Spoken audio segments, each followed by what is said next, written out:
അതെ, കല്യാൺ ഹൈപ്പർ മാർക്കറ്റിലെ എല്ലാ ബ്രാൻഡഡ് പ്രൊഡക്ട്സിനും നല്ല വില കുറവാ. അതിനിപ്പോ സീസൺ ആണെന്നോ വീക്കെൻഡ് ആണെന്നോ നിർബന്ധമില്ല. പിന്നെ ഇത് പിഷ്കല്ല, ഇതിന്റെ പേരാണ് സേവിങ്സ്. ബ്രില്യന്റ്. അതാണ് ചായ കുടിക്കും. വില ശരിക്കും കുറവാണ്. അതാണ് കല്യാൺ ഹൈപ്പർ മാർക്കറ്റിന്റെയും കല്യാൺ എക്സ്പ്രസ് മാർട്ടിന്റെയും ഗ്യാരണ്ടി. വടനാകുറിശി മേൽപ്പാലം തുറന്നു. പാലക്കാട് ഗുരുവായൂർ പാതയിലെ ഗതാഗത പ്രശ്നത്തിന് പരിഹാരമാകുന്നു.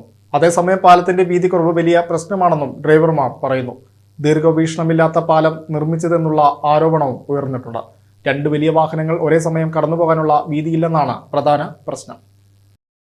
ഔദ്യോഗിക ഉദ്ഘാടനം കഴിയാതെ അവസാനഘട്ട നിർമ്മാണ പ്രവൃത്തികൾ പുരോഗമിക്കുന്നതിനിടെ പാലം തുറന്നുകൊടുത്ത് ഗതാഗതം സുഗമമാക്കിയിട്ടുണ്ട്.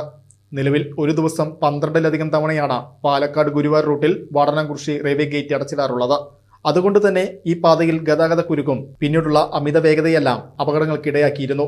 300 മീറ്ററോളം നീളമുള്ള പാലത്തിന്റെ മധ്യഭാഗത്തായി റെയിൽവേ പാലവും വരുന്നുണ്ട്. ആയിരക്കണക്കിന് വാഹനങ്ങളാണ് പ്രതിദിനം ഇതുവഴി പോകുന്നത്. തിരുവനന്തപുരം, വഴിക്കടവ്, പെരിന്തൽമണ്ണ ഭാഗത്തേക്കുള്ള വാഹനങ്ങൾ ഉൾപ്പെടെ ഇതുവഴിയാണ് പോകുന്നത്. ഗുരുവായൂർ, കാടമ്പുഴ പോലുള്ള ക്ഷേത്ര ദർശനത്തിനെത്തുന്നവരും ഈ പാതയെ ആശ്രയിക്കണം. അതുകൊണ്ട് തന്നെ മിക്കവാറും സമയങ്ങളിലും ഈ പാത തിരക്കിലായിരിക്കും. പാല നിർമ്മാണം പൂർത്തിയായതോടെ പട്ടാമ്പി കുളപ്പുള്ളി പാത നിർമ്മാണവും കഴിഞ്ഞാൽ ഇതുവഴിയുള്ള ഗതാഗതം സുഗമമാകുമെന്നാണ് യാത്രക്കാരുടെ അഭിപ്രായം.